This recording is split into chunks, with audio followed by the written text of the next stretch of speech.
बड़ी खबर का रुख कर लेते हैं। तेजस्वी यादव ने बड़ा खुलासा किया है। नए ड्राफ्ट में तेजस्वी का भी नाम नहीं, ईपीआईसी नंबर डालने पर कोई रिकॉर्ड नहीं है। मैंने एसआईआर में फॉर्म भरा था, तेजस्वी ने ये कहा है। चिंता है कि चुनाव आखिर कैसे लड़ूंगा।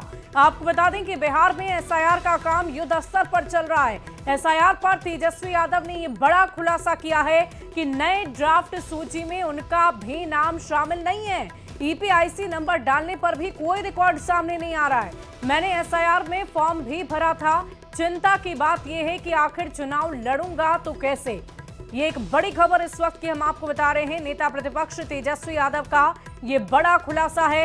और इस पूरी खबर के अधिक जानकारी के साथ एक बार फिर न्यूज 18 संवाददाता पटना से रवि एस नारायण हमारे साथ फोन लाइन पर जुड़ रहे हैं। रवि, क्या कुछ जानकारी है? ये चिंता जाहिर की गई है नेता प्रतिपक्ष तेजस्वी यादव की तरफ से, कहा यह जा रहा है कि उनका नाम ही शामिल नहीं है। क्या है ये पूरा मामला? देखिए, प्रेस कॉन्फ्रेंस तेजस्वी यादव कर रहे थे और प्रेस कॉन्फ्रेंस के दौरान जो है ना उन्होंने बड़ा खुलासा किया है और प्रोजेक्टर के जरिए वहां पे अपना एपिक नंबर जो है वो डाला है और जो कैप्चा है, जो प्रोसेस है जानने का, वो डाल करके और प्रेस वालों से ये दिखाया कि यहाँ पे नो डाटा फाउंड दिखाया जा रहा है, यानी उनका नाम जो है वो वोटर लिस्ट में नहीं है। उनसे पूछा गया कि क्या आपने फॉर्म भरा था? उन्होंने कहा कि बीएलओ को फॉर्म भर करके हमने जमा किया था, जिसकी तस्वीर जो है वो भी मैंने रखी है, और लेकिन मेरा नाम जो है वो वोटर लिस्ट में नहीं है। उनका कहना है कि एक नागरिक होना जरूरी है यहाँ का चुनाव लड़ने के लिए। वैसे में अगर मेरा ही नाम नहीं रहेगा तो फिर चुनाव कैसे लड़ा जाएगा। उन्होंने सवाल खड़ा किया है कि मेरा नाम जो है वो कट गया है। साथ ही उन्होंने एक बड़ी बात कही है। उनका कहना है कि जो भी ड्राफ्ट सूची जो जारी की गई है उसमें जो नाम काटे गए हैं 65 लाख, उसमें ये नहीं बताया गया है कि सिर्फ नाम दिया गया है। 3 लोगों का जो है वो मृत है, कौन जो है वो शिफ्ट हो गए हैं या क्या, कौन जो है वो 2 जगह से है और किस बूथ से है। उनका कहना है कि निर्वाचन आयोग इसकी सूची दे कि हर बूथ से जिस बूथ पर कितने नाम काटे गए हैं, उस बूथ पर कौन लोग मृत हैं, इसकी सूची राजनीतिक दलों को उपलब्ध कराई जानी चाहिए। लेकिन जो सूची उपलब्ध कराई गई है वाकई रवि, देखने वाली बात होगी कि इस पूरे मामले में अब आगे क्या कुछ होता है। लेकिन इस वक्त हम पहले बात कर लेते हैं जेडीयू के प्रवक्ता अरविंद निषाद जी से। वो हमारे साथ फोन लाइन पर हैं। अरविंद जी, ये तो बड़ा आरोप तेजस्वी यादव लगा रहे हैं, कह रहे हैं कि मेरा ही नाम वोटिंग लिस्ट में नहीं है। ईपीआईसी नंबर डालने के बावजूद उनका नाम सामने नहीं आ रहा है, नो डेटा फाउंड लिखा जा रहा है। देखिए, ऐसा है कि इस पूरे मामले पर हम कोई इलेक्शन कमीशन ऑफ इंडिया के आधिकारिक स्पोक्स पर्सन तो है नहीं। इस पूरे मामले पर इलेक्शन कमीशन ऑफ इंडिया को अपनी तस्वीर साफ करना चाहिए कि क्या मसला है, क्या मामला है, नहीं है। क्योंकि एसआईआर जो कराने का फैसला लिया है वह भारत निर्वाचन आयोग के द्वारा लिया गया है और भारत निर्वाचन आयोग ने क्या सब किया है वह वही बताएगा।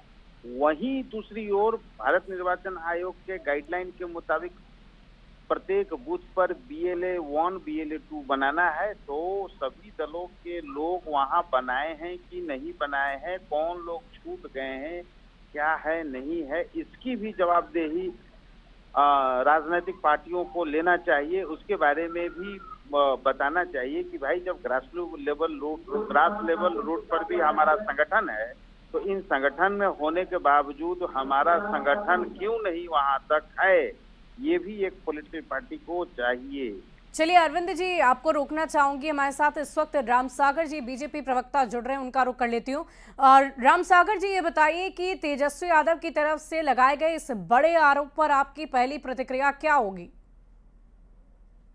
तेजस्वी यादव जी को मौका मिला है। अगर उनका नाम नहीं है, अगर वो सही बयान दे रहे हैं, तो फिर पूरे अगस्त बाकी है, जाकर के बताएं और अपना जो है वो जाकर के दें।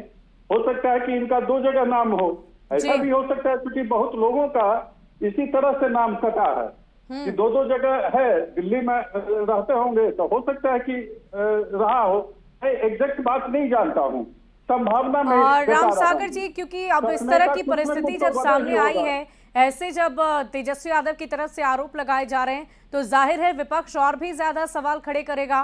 क्योंकि आपने देखा था कि मॉनसून सत्र में एसआईआर को लेकर कितना हंगामा बरपा।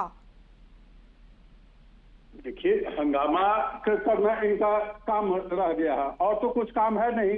रोज बिहार की जनता के लिए घोषणा हो रही है, सारे लोगों के कल्याण की बात हो रही है, विकास के कार्यों को आगे बढ़ाया जा रहा है। तो इनका तो काम रहा है कि विकास के कार्यों को बाधित करना, लोगों को दिग्भ्रमित करना। तो ये दिग्भ्रमित करने के का एक चाल भी हो सकता है, लेकिन अगर इनका नाम नहीं जुड़ा है तो फिर अभी मौका है।